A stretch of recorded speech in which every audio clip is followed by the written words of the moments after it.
Chapter 8. Settling House. Monday, October 2nd.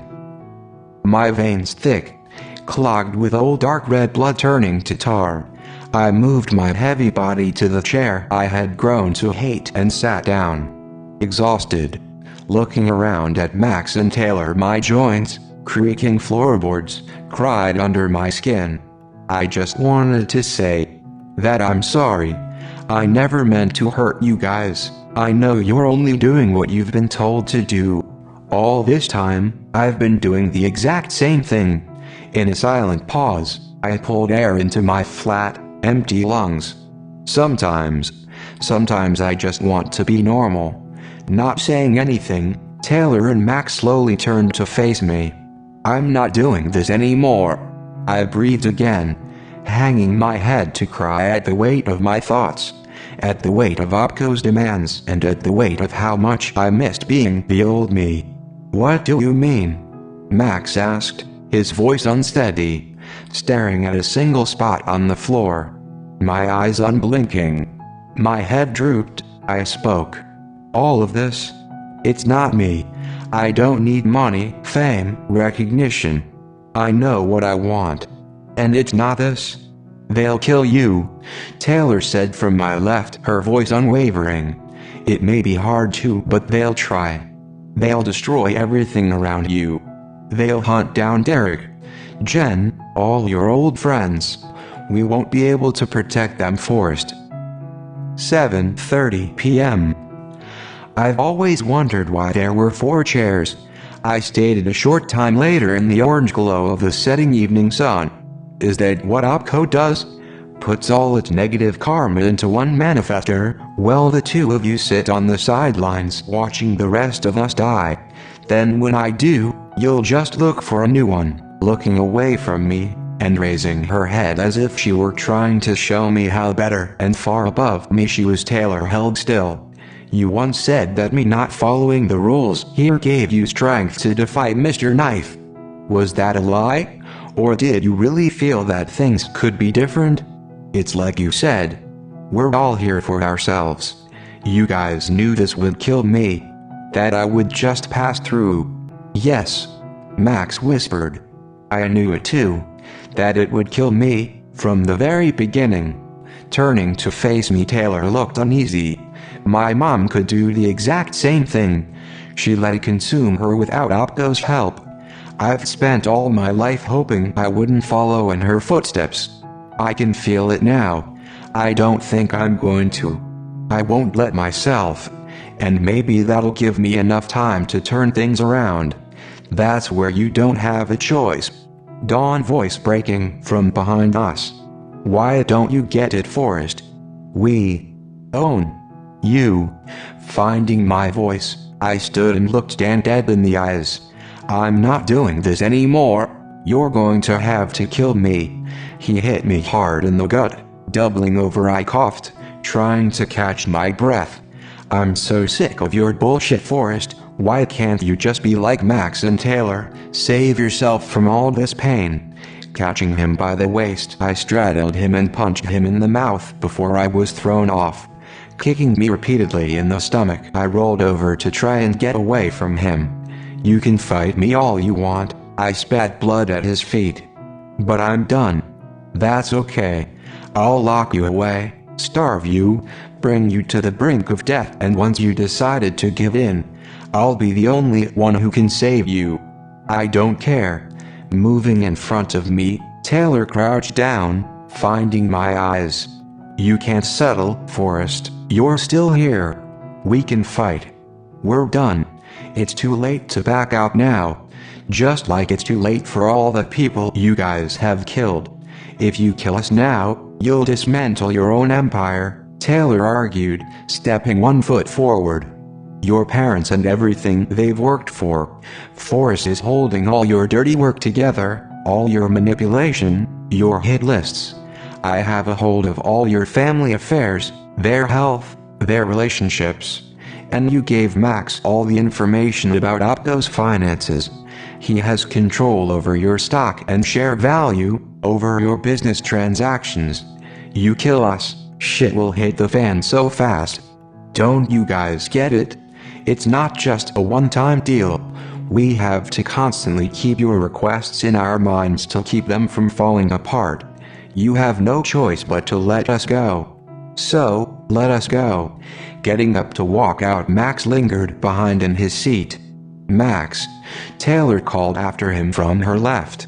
Still not moving, Dan stepped in front of him, calling over several guards. They aimed at us. Backing away, Taylor screamed, Max. Max, please. Max. I'm sorry, Taylor. I can't. He finally said for hardly any of us to hear. You know what the right thing to do is. They'll kill you, maybe not now, but just give it time. Once they've used you up. Max, we don't need them. They're only going to destroy you. Why are your hands shaking, Forrest? Are you nervous? Can't control your anxiety? Good. I hope it destroys you on the inside, Dan said, stepping closer to my ear. He smiled. Get your fucking gun out of my face, I hissed. Hitting the firearm out of his grip, I shoved him back. Multiple clicks at once. All but one gem sending a splintering pain down my nicked right arm. I yelled out. Knowing we wouldn't have another chance, I rushed the guy in front of me and tackled him hard to the ground. Smacking the gun out of his hand on the cold, hard tile floor, I rolled off him and sprinted to the door with Taylor right behind. Just before the real sound of gunshots rang out after us. Slamming into the elevator doors, they closed abnormally quickly as we hurried down. Taylor, I begged out of breath. I need you to focus on us getting to the first floor. I'll try and stall them. Forrest, we're on the 11th floor. Taylor yelled as the elevator shook slightly and came to a stop. It's Max.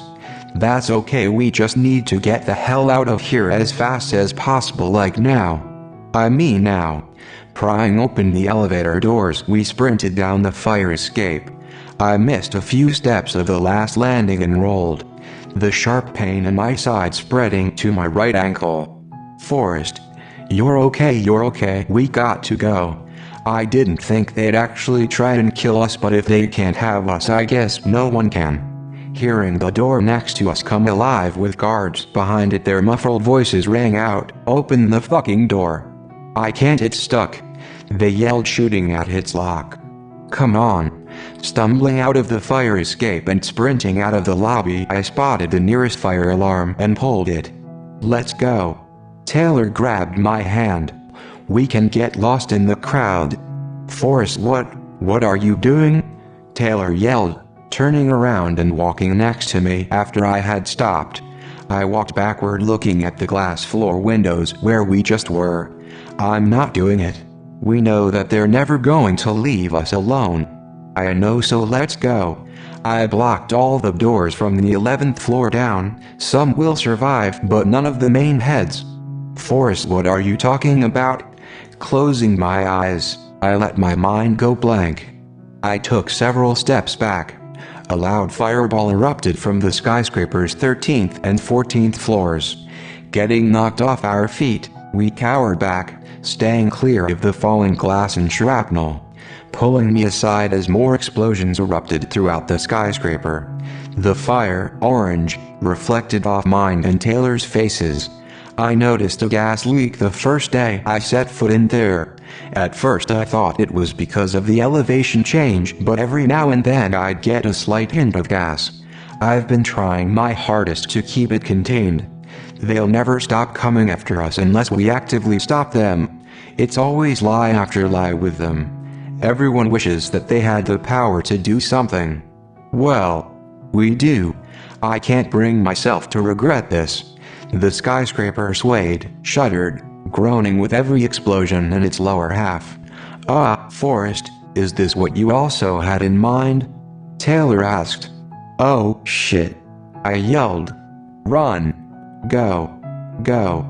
Sprinting as far back as we could with a crowd of people, we watched in horror as the structure, after several minutes, gave into its weaknesses.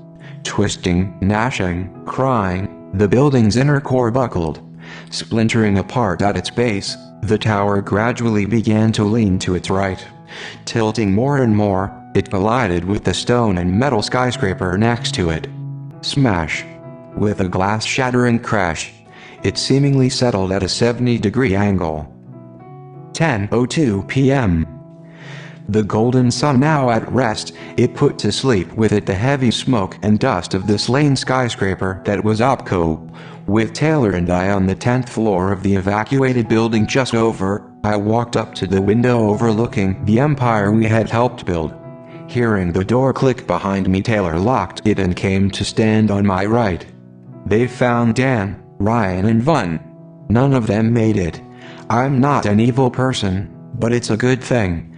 I figured you'd want to be the one to kill Dan, Taylor said, moving closer. I'm not really good with blood, I smiled over at her. But the man had it coming. There's an old German saying. What's that? Not one tree grows tall enough to touch the sky. I breathed. You know what I think? Taylor asked. I don't think it's to keep balance between good and evil.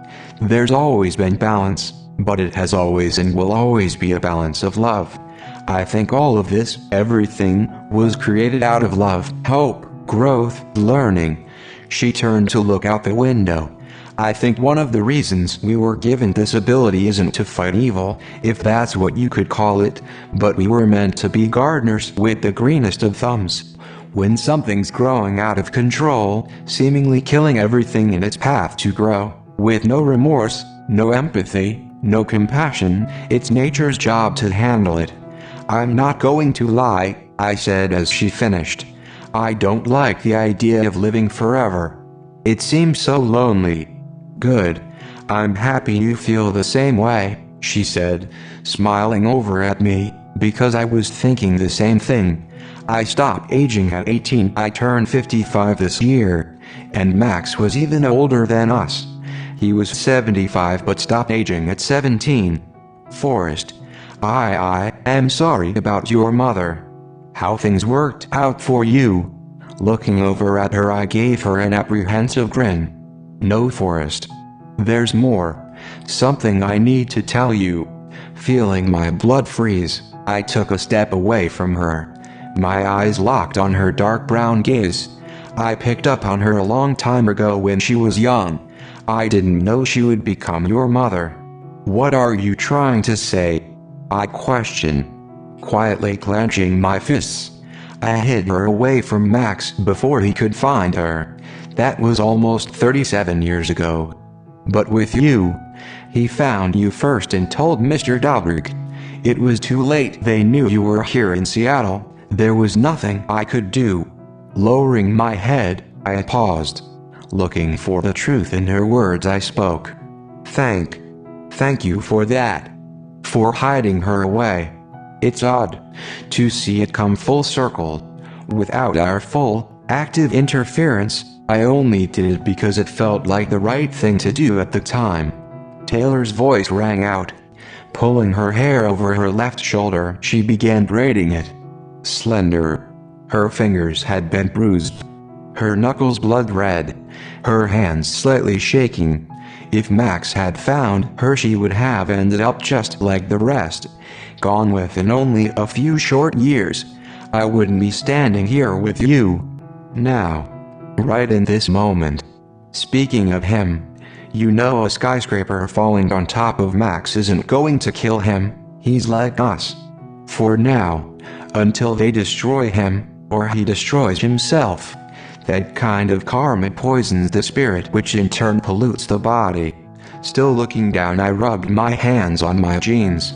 Finding her with my eyes, I shook my head.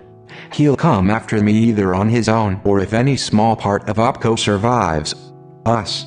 After us. Taylor said, looking around the office room. I always saw him as a brother, but I grew so tired of watching good people, good manifestors get drained and thrown away. I betrayed him. Ah, your nose is bleeding, I said, looking around for a tissue. Pressing the Kleenex she had pulled from her pocket to her face, she smiled at me. This day has been way too stressful.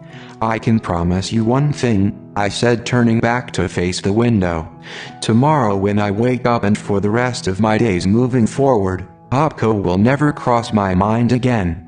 Not Dan. Not Max. Not the paper crown that sat on my head. The wooden chair that overlooked this city. What are you going to do?